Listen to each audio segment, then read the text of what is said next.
The earth provides us almost everything we need in order to survive. However, due to our abuses and greed, our natural resources are in the danger of extinction. In return, these are no longer becoming useful to us.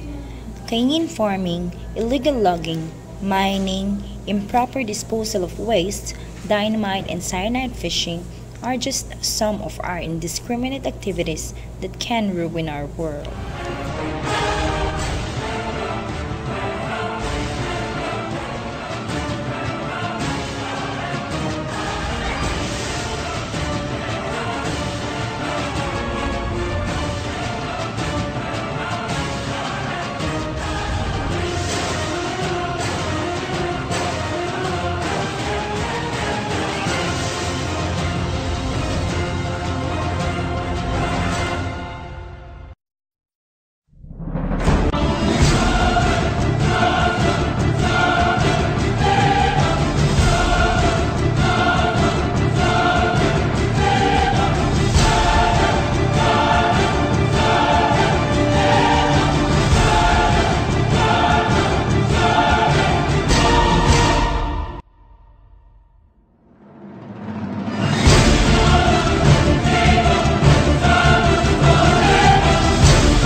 Ready ka ba sa tagulan? Alamin ang ibig sabihin ng mga signal ng bagyo. Pag signal number 1, ang lakas ng hangin kayang magpabaliktad ng payong. Automatic suspension ng klase sa preschool. Pag signal number 2, ang hagupit ng hangin maaaring magpalipad ng bubong. Walang pasok sa preschool, elementary at high school. Signal number 3. Dala nito ay matinding pinsala na kayang magpataob ng sasakyang pandagat. Suspendido ang klase sa lahat ng antas. Pag signal number 4. Pinakadelikado at kaya nitong pabagsakin ng matitibay na poste at puno. Gayunman, may pagkakataong walang public storm warning pero sa lakas ng ulan o taas ng baha, maaaring makansela ang klase. Para ready ka, anuman ang lagay ng panahon, manatiling nakatutok sa GMA News. Magplano, magsiguro, makibalita. I am ready. Serbisyong totoo ng GMA News.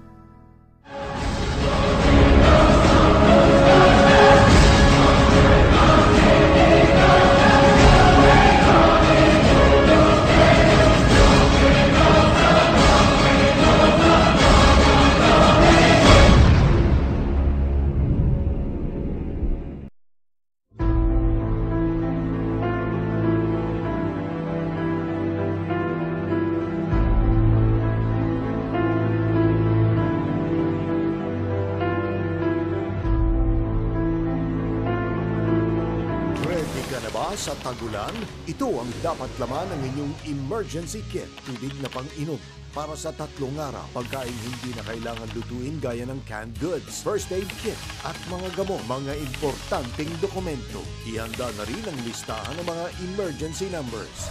Magplano, magsiguro, makibalita. I am ready. Serbisyong totoo. Hatid ng GMA News.